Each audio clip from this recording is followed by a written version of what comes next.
You too. Thank you.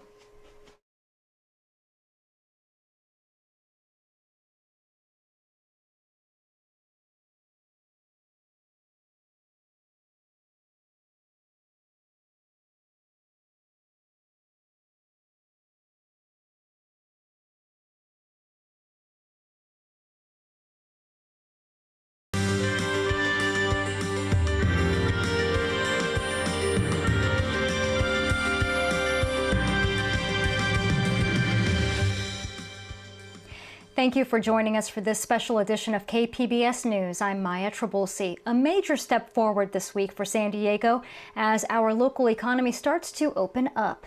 The state approved San Diego County to enter phase 2 of the reopening plan, and that means more businesses will be allowed to welcome people into stores and restaurants with restrictions.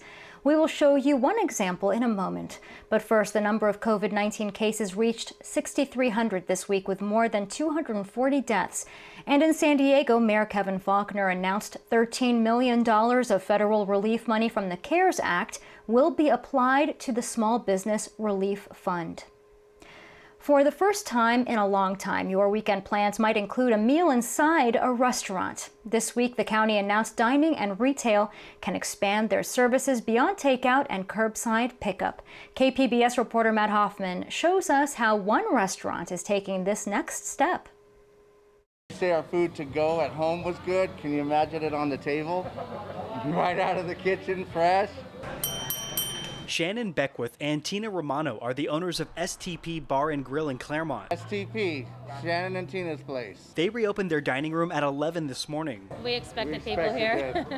We're overstaffed for it. And people did show up, dining out again for the first time in 2 months. First day in an open restaurant. Kind of tired of the takeout, want to get the experience back of being normal again. This is the start. State guidelines call for increased sanitation and physical distancing measures. STP has hired an additional staff member to help with cleaning, and guests here say they feel safe. Oh yeah, totally comfortable. I heard it on the news this morning, so we all talked about getting out, support the local businesses. Everybody should get out and support the local businesses. They need it. When COVID-19 restrictions first hit, STP saw its sales cut in half. Since then, they've built up takeout sales, but the owners have been waiting for today. This is huge. I mean, we're really happy to see all of our customers, back here. Guidelines do pose some challenges. A lot of it is going to be a little bit, difficult because we can't fill up our restaurant the way we were operating before. Tables and bar stools have been spaced apart, and there's some other differences you might notice.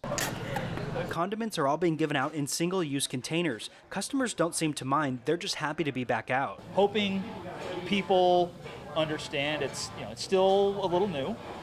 Some places will probably be crowded and packed or whatever, but have a little compassion, take some time, and enjoy it.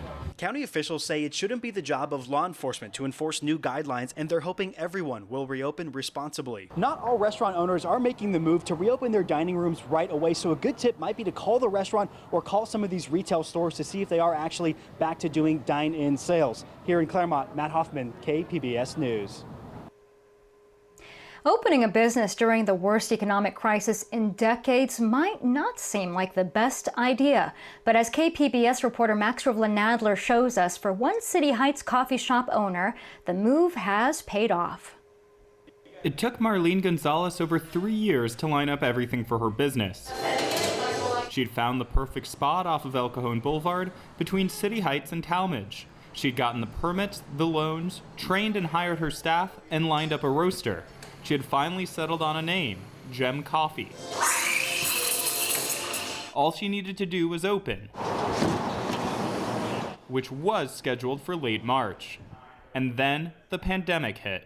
It was, oh my goodness, it was very confusing times, to say the least. Gonzalez decided to go ahead with the opening anyway. While we were trying to push our open, a lot of businesses around us were closing, so that just felt bad in a way. But then I kept on thinking of how hard we worked, and we had our team on board, we were ready. Gone was the seating section, the furniture stowed away in the back. She felt she owed it to her neighbors and her 2 baristas to open up. We were able to do both, service and maintain that the safety of the public. Marlene was lucky. As a coffee shop, the transition to takeout was easy. Her goal is to serve quality coffee at reasonable prices and act as a bridge between the working-class City Heights neighborhood and the gentrified Talmadge neighborhood. I see ourselves becoming that anchor to both communities and hopefully merging those communities, whether there's activities that we could host that are more common in one community than the other, and having two communities join one. Business has been steady, she says, featuring a mix of people looking for coffee and flowers to brighten up the homes they're now confined to. She has no regrets opening up, while it seems like the rest of the world is shutting down. Full speed. Full speed ahead. Max Nadler, KPBS News. And while the reopening is great news for local businesses, local healthcare providers are cautious. We'll hear from them on the need to balance public health with a healthy economy later in this newscast. 2 new state-run COVID-19 testing sites opened in our county this week. One is at the former county assessor's office in El Cajon. The other is at the Tubman Chavez Center in southeast San Diego. A big benefit of this site is access to public transit. It's a walk-up testing facility, but you do need an appointment. Tony Young is a co-founder of Rise San Diego, a group that has been calling for more testing in the areas hardest hit by the pandemic, including southeast San Diego. Testing is steadily increasing with the goal of reaching 5,200 daily as we move toward reopening more businesses. Many of the folks that you're talking about here that live here are the ones that are going to be working in those facilities, right? When we talk about opening up restaurants and hotels and some of the places that are important to us, they live here. Words. And here's a look at the available testing sites in southeast San Diego, El Cajon, Escondido, and Chula Vista. You don't need a doctor's referral, but again, you have to make an appointment. You can do that by calling 211 or by visiting the website on your screen. That's lhi.care/COVID testing. These are anxious times for those who work at our schools. In South Bay, librarians are doing their jobs with the added pressure of potential layoffs. As Joe Hong reports, their work has been vital as schools move toward distance learning.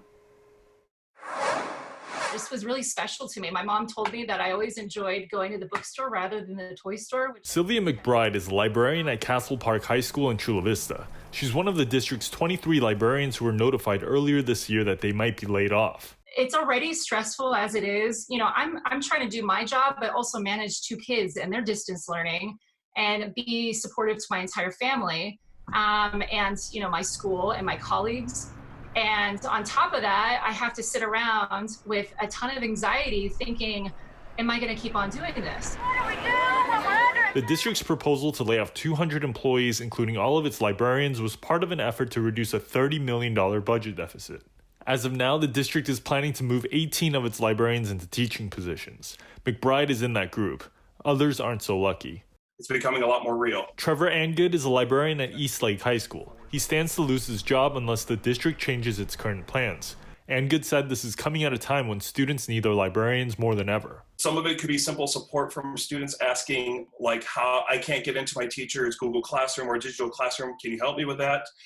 From parents, we've had questions in terms of returning books, paying fines, getting registered for next year. District spokesman Manny Rubio said the administration is still finalizing the negotiations. Sweetwater's Teachers Union President Julie Walker said it's possible some of the librarian positions will be saved. I've been at a school that only had a library tech, and then I came to Sweetwater and I had a librarian, and the difference was night and day. Angood isn't taking any chances. In the meantime, I've been applying for jobs, interviewed for a job, and then just trying to get myself out there to sort of prepare for the worst, hope for the best. Joe Hong, KPBS News. Local governments are also under financial pressure. San Diego Mayor Kevin Faulconer had to make big changes to his proposed budget. KPBS Metro reporter Andrew Bowen details some of the cuts and how state and financial aid will help soften the blow. One notable change to the budget compared to last month, the mayor no longer plans on expanding the Smart Streetlights program. Privacy advocates have attacked the program, which equips streetlights with sensors and cameras, as costly and ineffective. In other areas, the mayor was able to scale back some previously announced cuts, thanks to more than $268 million in state and federal stimulus dollars. This would mean fewer job losses, and pool and rec center hours would stay at current levels. But Faulconer says that stimulus money will eventually run out. That's why I've also made the decision to restore $54 million in the city's emergency reserves. This is the responsible thing to do, because the road to recovery is not going to be just over the next several months. The road will be very long. Most of the big spending cuts announced last month are still in the budget. Libraries would still close on Sundays and Mondays, tree trimming would all but disappear, and grants to arts organizations would be cut in half. Andrew Bowen, KPBS News. As the world continues to stay separated to lessen the infection rate of the virus, the isolation can have severe effects on mental health. This week, I spoke with the mayor of El Cajon, Dr. William Wells. He spent decades in the mental health industry before becoming mayor. He says we need to consider a different type of body count in relation to the virus. Mayor Wells, thank you so much for joining me today. Since the new phased opening of some businesses, how have things been in El Cajon? Has there been a sense of more relief or more trepidation? Oh, I think it's a mixture of both. I think there's a lot of confusion as to what's really happening. I don't think anybody really understands completely whether or not they're allowed to be open or they're allowed not to be open. And I don't necessarily blame anybody for that. I think it's when you try to enact a group of rules on 40 million people and you try to kind of create a one-size-fits-all approach, it's pretty hard to get that message out to everybody because everybody's different. And you and other mayors have been asking for more local control in your areas. How would you like to see the reopening of business in contrast with the way the governor is laying it out? It bothers me that this has become a partisan issue. At least it seems like it has been. And I don't, my background's in health. I've spent 30 years working as a health professional. I'm leery of opening too soon and being uncareful. At the same time, I see a lot of things that seem kind of silly to me in the way that people have overreached and gone way too extreme. If it were me, if somebody, if you had the power to make me governor today, I think I would be cautious, but I would start thinking about the concept of allowing younger people to get off the restrictions more quickly than the older people. Because let's face it, the statistics tell us that younger people pretty much survive. And you mentioned that you have a background in mental health. You have a doctorate in psychology. What else should people be considering during this time besides the obvious concern of becoming infected with COVID-19? Well, you brought up psychology. One of the things that I'm certainly hearing a lot about is the mental health of people. I think people are not meant to be isolated. It's just not part of the way we're structured.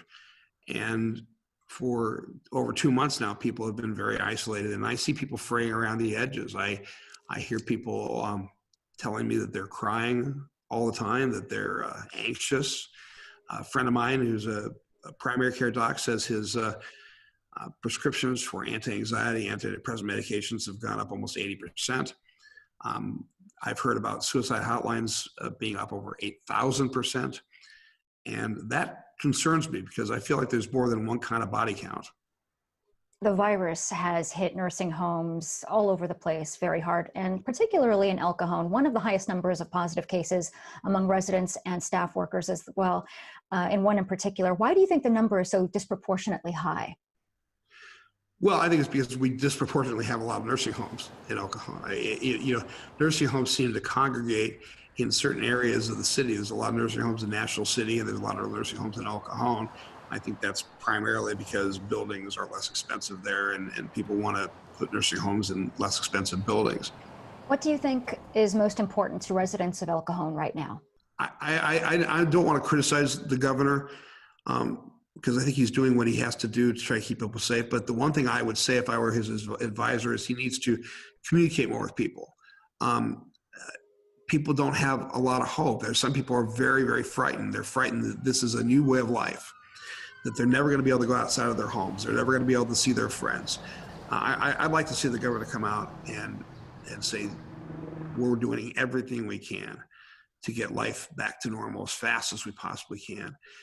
And I think he could do that by loosening up on restrictions that don't make any sense. And we also checked in on North County this week. I talked with Escondido Mayor Paul McNamara about the challenges facing his city. You can find that interview right now at kpbs.org. Military tributes will have a different feel and look this Memorial Day. The USS Midway Museum will host a live virtual simulcast Commemoration. It starts at 9 a.m. Monday morning at midway.org. Events at the Midway, Fort Rosecrans National Cemetery, Mount Soledad, and Miramar National Cemetery will be streamed for the online audience.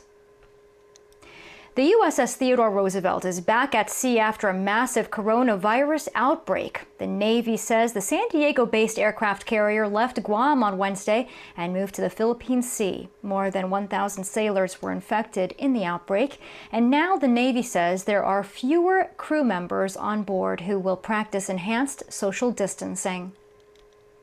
San Diego County officials are moving forward with plans to reopen restaurants for dine-in service and retail stores. But KPBS reporter Matt Hoffman talked to some local healthcare systems who wanted more of a say in the final plan. We want to see businesses open too. Scripps, like every healthcare system, is losing a ton of money right now, but we want to make sure we do it the right way. Scripps Health CEO Chris Van Gorder says they were given the county plan to reopen more businesses the morning of yesterday's supervisor vote. They didn't give us enough time to really look it over, discuss it with them. There's elements within the triggers that we have deep concerns about. Van Gorder says the curve isn't flattening everywhere. They've been at or near capacity at their Chula Vista hospital for weeks, and he says reopening businesses could make that situation even worse. We've had to transfer 56 patients from Chula Vista up to our northern hospitals. Sharp Healthcare also said yesterday they hadn't received the county plan before the vote and were only shown an outline. Sharp and Scripps say currently they are handling about 60% of the county's presumed COVID-19 cases. Both healthcare giants are concerned about the triggers that could lead to restrictions coming back. One of the triggers is hospitals reach 80% capacity for all hospital beds in the county. And the county always talks about the 6,051 beds. That's total beds in the county. That's not intensive care unit beds. That's not negative pressure isolation rooms. So we'd be in deep trouble, long before we ever filled 80% of our beds if our ICU beds were full and our negative pressure isolation rooms were full in a COVID situation. If Scripps and Sharp had seen the plan before the vote, they might have been able to work on a compromise with the county. UC San Diego Health and Palomar Health both said they supported the plan after meeting and going over it directly with county health officials. I wanted to thank Patty Mason from UCSD and Diane Hansen from Palomar, from two large hospital systems that came down and took the time to work with our CAO and our team. After raising their concerns, county supervisors voted unanimously to move forward with reopening. So why didn't county health officials share the plan with Scripps and Sharp in advance or ask for their perspective? It was completed over the weekend, and we had our partners review it on Monday, and we submitted it on Tuesday evening. So no one was left out. County Public Health Officer Dr. Wilma Wooten says once the reopening plan was finished, they shared it. We've reviewed the application with them, and different people have different opinions. Scripps says they've been a good partner with the county and just want to make sure the community is safe and prepared for what could be coming. Matt Hoffman, KPBS News. KPBS is tracking COVID-19 cases by neighborhood, and this week zip codes in Otay Mesa, Chula Vista, and National City are at the top of the list. For a closer look at your area, go to kpbs.org. There may be a silver lining to cities shutting down around the world. A study out this week shows global carbon emissions dropped to the lowest levels in 15 years. KPBS environment reporter Eric Anderson takes a look at the impact of fewer cars on the roads here in San Diego. Southern California freeways just haven't been the same recently. The ribbons of concrete are still there, but the traffic isn't. It's a very dramatic decline. Gustavo Delarda is the acting director for Caltrans District 11. That's the region which includes San Diego. During the year, we have some seasonal drops in traffic when kids are off of school and things like that during the summer typically. But we haven't seen anything to this magnitude. Delarda says a critical freeway like Interstate 5 typically has hundreds of thousands of cars and trucks. During rush hour, traffic frequently slowed to a crawl, but not anymore. What you saw right after the stay-home order was issued, about half of the traffic on any given day was traveling on I-5. And right now, it's about a third drop. Delarda says he's curious to see how freeway traffic changes as the state begins to ease social distancing restrictions and allows the economy to reignite. He's unsure whether COVID will have a lasting impact on traffic. We need to see how society really is going to change as part of going back to what they call the new normal. There's a lot of people that are teleworking right now. We expect that there will be a lot of people teleworking after this as well, and that may reduce some of the demands on the transportation system. Teleworking has been a huge eye-opener for climate advocates. The biggest driver of the climate crisis in San Diego region is cars. Nicole Capritz is the Climate Action Campaign Executive Director. She says San Diego's Climate Action Plan requires the city to cut its carbon footprint in half by 2035. Shrinking the city's carbon output was always going to rely on getting people out of their cars. And yet they've always been a struggle to implement. And then suddenly overnight, because of the COVID crisis, we kind of see, wow, if we did actually find a solution to cars being on the road, we have clean air. Capritz says teleworking was never part of a carbon reduction equation. The strategy focused on biking, walking, and mass transit. She says working from home was not widely accepted culturally. But when the shutdown hit, the unexpected happened.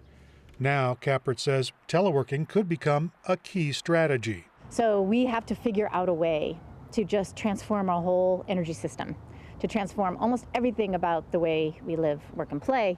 And so, again, we're sort of getting a peek at what that might look like, and hopefully people will see that it could be a better quality of life. San Diego's Chief Sustainability Officer, Cody Hooven, says carbon emissions have already been trimmed by 21% since 2010, but she concedes success hinges on changing how people move around. We like to drive long distances on freeways, and that's the way our city is designed. So shifting that behavior and building up public transportation and bike accessibility and walking, pedestrian access that's safe and comfortable for people, it's a pretty big lift. Hooven says the quick shift to telework was unexpected, but it gives city leaders something to think about as they give the Climate Action Plan its scheduled 5-year update. What does a work from home scenario look like in the future, and what other things are changing? You know, now people are thinking about walking and biking more as a safe way to commute because they don't have to be crowded with other people in a carpool or a van or a bus. How many cars end up on San Diego's freeways after the COVID-19 situation is resolved will go a long way toward determining how successful San Diego's Climate Action Plan is. Eric Anderson, KPBS News. The coronavirus may have closed it, but it did not do away with the Santee DriveIn. As KPBS arts reporter Beth Accomando shows us, it's showtime once again. In 62 years of operation, the Santee DriveIn has only had to close down once, and that was when fires were burning nearby. But on March 10th, it was forced to shut down because of the coronavirus pandemic. But owner Michael Long kept emphasizing to officials that drive-ins are perfectly designed for social distancing. That's what I spent all week telling anybody who would listen at county public health, and then I told the same thing to the state health public health officials. Long finally got the okay to reopen the drive-in that his dad had built back in 1958. We added the second screen in 72 or 73, and he operated it until early 80s. The show begins in just 4 minutes. First job, I was snack bar employee. Still plenty of time to come and be served at the refreshment center before showtime. Popped popcorn, poured Cokes, made hamburgers and hot dogs. When the Twin Santee Drive-In reopens, the snack bar will be closed, but the bathrooms will be open. The drive-in will also operate at 50% occupancy.